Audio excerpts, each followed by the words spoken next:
This week on the Retirement Quick Tips podcast, I'm talking about Trump's tariff turbulence. And over the last couple of days, I've talked about what I think you should do to prepare your portfolio, your investments, retirement savings for a possible downturn in the economy.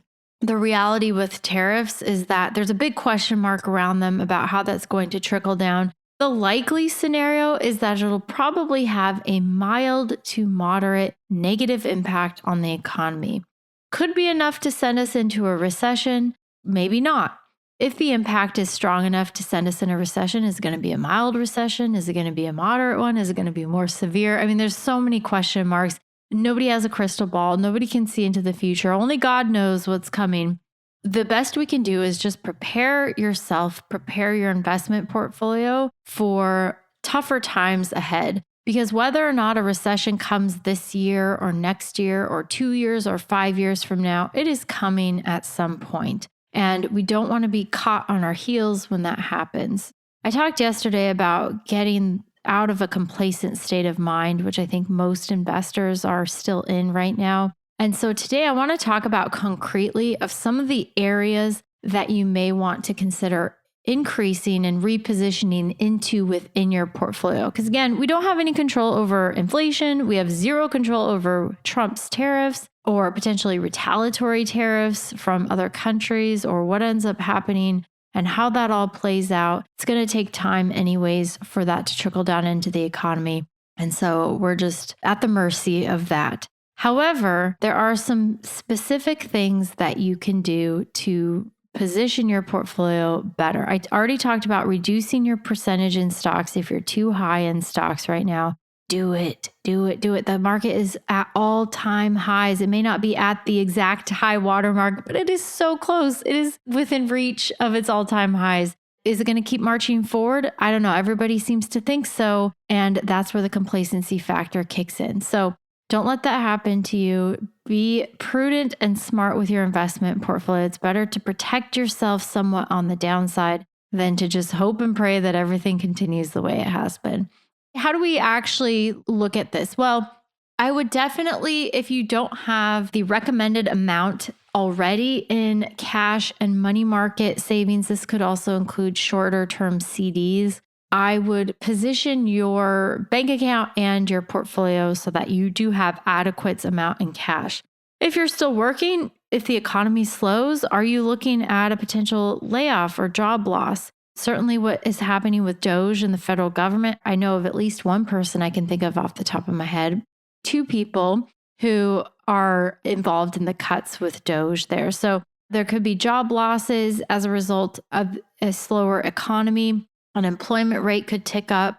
I would also hold off on major purchases. Now, if you're still working or you plan to work for several more years, I might not be so gung-ho about reducing purchases. But if you are already retired and you're taking money out of your portfolio to pay for something that's discretionary that you don't need, I would avoid making large purchases unless you already have the cash set aside to do that. And speaking of setting cash aside, I've talked on this podcast several times that I think the ideal amount of cash to have as you approach and transition into retirement is 6 months of whatever your monthly expenses are. So 6 months of expenses set aside in cash plus 12 months worth of your portfolio withdrawals.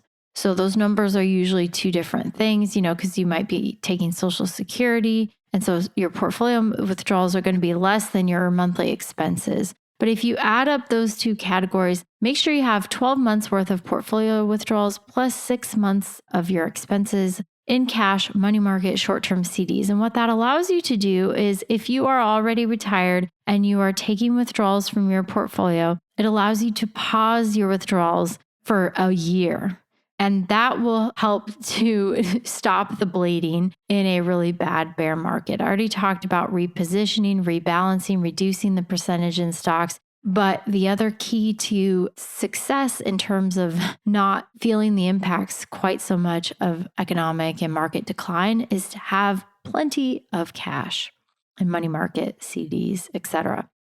Okay, then the second thing is look to safe havens. I don't necessarily mean gold, although you could have some gold.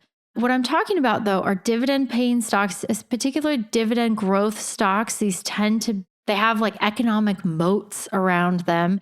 They tend to have low debt. They tend to be profitable. They tend to dominate their industry. These are the kinds of qualities you want to look for. And there's a variety of, you could do individual stocks. There are index funds and mutual funds with a focus on dividend growth stocks. Generally, in a downturn in the economy, these companies are going to hold up much, much better than their overvalued counterparts that are dominating the S&P 500 right now. So you can stay in the stock market. You just want to reposition and add more to the dividend growth stocks because, again, they tend to be less volatile. You still benefit from the growth when the economy is doing well, and you don't get hit as hard in a downturn. And that's crucial leading up to and into retirement. And then the other thing is look to add more to bonds, CDs. The interest rates in fixed income right now is excellent. It's way better than what it's been. You can still get a low risk FDIC insured CD for 4.5% in the 1 to say 5, 6, 7 year time range. So I would be positioning more into bonds and dividend paying stocks where you're more likely to kind of ride out any storms without going so far in the other end of the spectrum. It's like, no, we don't want to cash everything out and go to cash. That's not a plan. That's certainly not a long-term investment strategy. But you can make tweaks within your portfolio to reposition it for better sustainable growth that's not going to be so vulnerable to big market declines whenever that happens. And it's like I said, it's coming. It's just a matter of when. Nobody knows that. The goal here, providing stability and income, dividend stocks, a higher allocation to bonds, CDs, and the like, provide that, along with having plenty of cash so you could stop your portfolio withdrawals in retirement if you needed to. All right, that's it for today. Thank you so much for listening. My name is Ashley Michike, and this is the Retirement Quick Tips Podcast.